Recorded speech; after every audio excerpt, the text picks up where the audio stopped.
Hello guys and welcome to a new brand video. In today's tutorial, I'm going to show you how to delete your Facebook account from the Facebook website.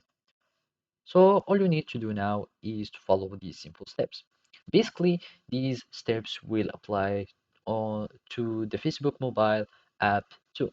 So basically, first thing to do is, of course, to head to your Facebook website and log in into your account. After that, we will need just to click here on the profile picture, go to the settings and privacy, click, then go to settings, and now we will find all these multiple choices.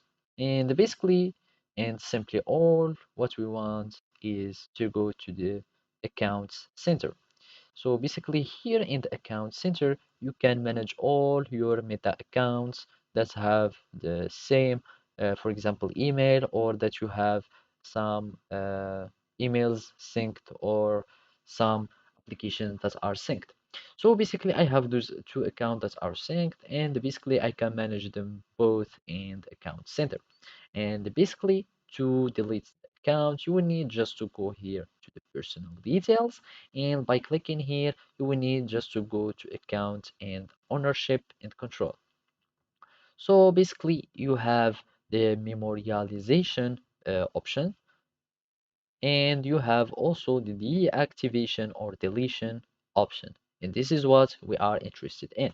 So basically, you click on it and choose which account you want to manage. And basically, we want to delete our Facebook account.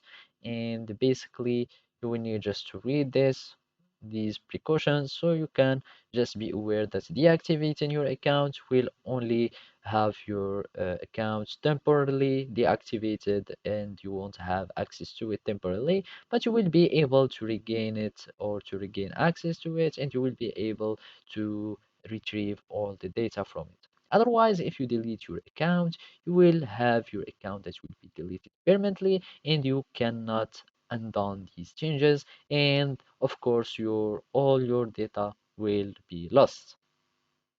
So basically, you will need just to click on delete account, you click on continue, and basically have any reason, continue, you confirm your choice, and you save, and you will have your account that will be permanently deleted.